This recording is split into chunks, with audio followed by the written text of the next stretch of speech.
Sorry I'm not in frame here, I think part of my head's been chopped off. But hi, welcome back to the channel. I've now decided to take upon the executive decision that I'm no longer going to predict anything, because when I think a game's going to be hard, we end up playing extremely well. And when I think a game's going to be slightly easier, we end up playing absolute shite. So I've taken the decision to just reverse all the time. And we'll see how that goes in the future. But obviously we're just off the back last night of the 0-0 draw with Rosenborg at home in the third round qualifier of the Champions League to try and get to the group stage. And the question is, are we going to get to this group stage? Because now we've put ourselves in a place of difficulty where it might be slightly more difficult next week to get a result. There's a few things we have to talk about last night's performance, ranging from both on the pitch, off the pitch, everything else around the game. Arguably one of the worst performances we have seen under Brendan Rodgers' side since he's became manager. A lot of people on Twitter comparing it to a Ronnie Deila team performance, and you could say that we were talking about seeking advice from Ronnie Deila. Was it that advice that made us pull at that? Look, I don't think there's any point comparing it to Ronnie Deila. The thing is, it is no argument about it, right? You could say arguably, but it is by far one of the worst performances I have seen so far with Brendan Rodgers in charge. There's only two performances that can come to mind that are a lot worse. One was the Rangers match in March where we drew 1-1 at Parkhead, and the other is the Gladbach home game. But the difference is with Gladbach it was a much harder opposition. But this game last night, absolutely appalling team performance from the team. It got a bit better in the second half, but the first half was absolutely dreadful. I think every player, just about every player, was poor. It was very difficult to find a player who actually had a shining light from the game. Now, Craig Gordon, hats off to him. He was very good last night, and he kept it for being maybe 2 or 3-0 to Rosenborg. So, and once again, Craig Gordon proving everyone who doubts him wrong, because so many people say Gordon's past it, Gordon's done. He is not done. He is still a class goalkeeper in my opinion. He's fantastic at shot stopping, and there's no question about that, and he shows it time and time again. He's a fantastic shot stopper. Yeah, right. He's not great at distribution, but at the end of the day, the goalkeeper is there to stop goals, and he's doing that perfectly fine, and he proved it once again last night. So Craig Gordon, he had a good game, and the only other player in the park who I can really say had a good game is Christopher Ajer, a 19-year-old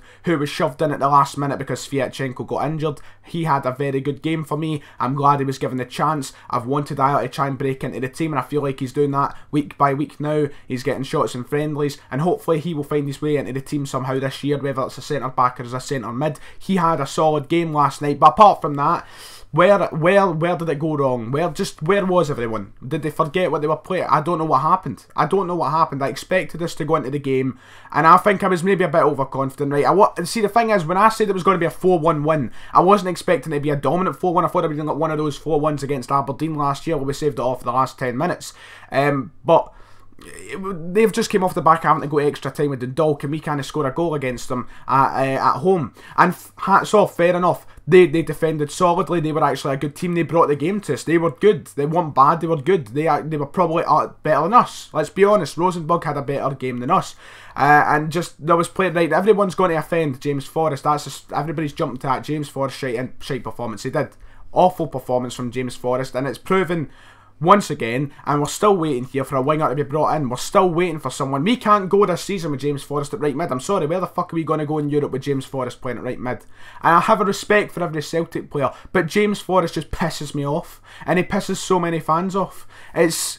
He's so inconsistent, it's unbelievable. And that's obvious. I don't even need to dive into that. I don't even need to talk about that separately, because everybody knows that James Forrest is not a consistent player, and I have respect for him as a Celtic player, but last night, God knows what he was up to. But I feel like everybody's going quick to abuse James Forrest when by far I think there was other players in the park who could have arguably had a worse game. One coming to mind, Tom Rogic.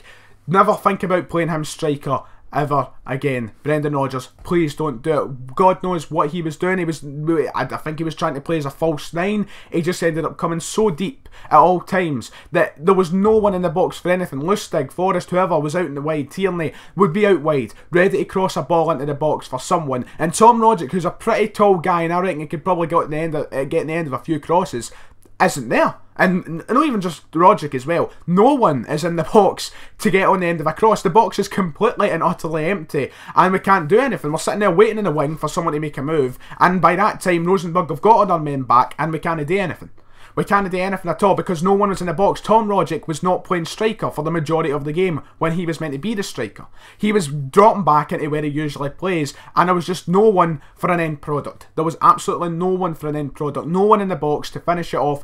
And, you know, it just got to the point where we were looking for range shots, and there was just nothing in the box happening. We got to the box and just absolutely nothing happening. And it was just an utter mess when we got into the box. We were playing it wide, and we kept going wide. We kept going to search the ball in, but there's no one there. I don't know how they didn't figure it out by the 4th, 5th time round that there was no one in the box for a cross, which they just kept going down the middle. Someone who had a decent game, not good, not bad, Olivier Ntcham, who started well, he kind of faded off as the game went.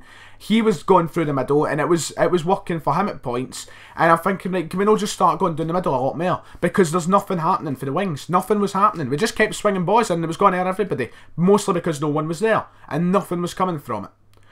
Lustig had a pretty bad game. Don't know where he was. Scott Brown was utterly lost. And it doesn't help himself because we as Celtic fans try to defend how good Scott Brown is consistently on social media and all the rest of it, and people from England give him all the shite under the sun. And when we try to defend him, it doesn't help himself in these sort of games. Like, he was so good in the Champions League group stages last year, but today, last night even, he was gone. Don't know where he was. I don't know what he was doing. There was such a bad communication link between him and the centre halves as well. The amount of times that Simunovic or Ayer was running into Brown to get the ball, and Brown was falling at himself a couple of times in the match, and it was just such a... Brown was gone. I don't know where he was. Brown had a appalling game as well. Sinclair was lost. Don't know what happened to Scott Sinclair, and we need a striker. It just put we need a striker. We need Dembele's out till September now. Griffiths can be a liability because we know how his aggression gets and stuff like that. And you know, it's now looking back to last week and you're thinking to yourself, Lee, why did you have to do that? Why did you have to just stick a scarf in it? He gets away with it in Scotland, but he should know better. UEFA don't take shite, especially when it comes to us, because we get treated like pure pish off UEFA. And he should have known that was going to come his way. Granted, he got a bucky bottle thrown at him, so he was getting a wee bit of one back at the fans, but he shouldn't have done it. And he'll be regretting it, and all us Celtic fans were left wondering, what if Lee Griffiths was on the park? What if he was there? He could have easily got 1 or 2 into them. And now we go to Rosenborg, where we're desperate to get a result, and the thing is, Rosenborg, if they play anything like they did last night, I can see them beating us. That's the thing, and it's a really tricky situation. I'm confident we can get a win. I'm always confident Celtic. I'm always confident we can get a result, but we've made it so difficult. We've not made life easy, and it is vital when you get the first goal next week, but I'll talk about that in my match preview. Now, the whole thing about atmosphere, the atmosphere wasn't great. It wasn't bad, it wasn't great. And did that affect the players in the park? I don't think we can say that. That's an easy excuse, and I don't think us as Celtic fans should use the absence of the Green Brigade as an excuse for the team's bad performance. The end of the line is, the team were shite on the night. They were not good on the park. It was nothing to do with the atmosphere, I don't think. They were just poor. And I'm sure they'll accept that and they can move on and try and improve from it, because they were just poor. As a team, as individuals, they were poor. There was 2 players in the park, as I've said, that I can see had a good game. They were poor. I mean, Hayes came on and he was alright for a good wee while when he came on. I don't know, we should have launched Callum McGregor on. I think the decision making was just poor in general from Brendan Rodgers. I think we just wasted our opportunities for good substitutes. Benyu came on too late into the game. I thought Callum McGregor should have got on. And the subs weren't very good, and they weren't at very good times. So a lot of stuff didn't go away last night, and it was just a poor performance. That's all that can be said. It was not a performance to remember, and I think Rosenborg will be very, very happy with that result that they've got. They've came to Celtic Park. The most difficult game they could have got in the draw was to come to Celtic Park, and they've came and they've escaped with not even a loss, not even conceding a goal. And we're lucky Nicholas Bentner's as shite as he has always been, because he had a glorious chance and God knows what he done with it. Bloody went out for a corner, or not even a corner, a throw-in or something. So Rosenborg had a few clear-cut chances. There was errors all over the park, and there was really little positives to take away from the game. I try to be as positive as I can be, but they make it difficult, don't they? And it was just not a great performance, and a big improvement is needed. And I think from that game, it shows the transfers. We need to hurry up. We need a winger, and we need a centre half, because as much as I love Sviatchenko and Simunovic, I think Ayer's going to be great. Boyata's still out for 3 or 4 months. We just need that bit more reassurance. We need experience. We need experience, and we need a winger badly, and that proved it last night. We need a winger, and we better dip into this transfer market soon and find someone, because I cannot stand the thought of having James Forrest as a starting right mid of season. I can't, and I don't like going out and attacking Celtic players and stuff, and saying and going after players and saying you're shite, because I know they do a far better job than me personally. So they're professional, but you know, it's what has to be done. Anyway, a bit more of a ranty kind of video today. Hopefully we improve.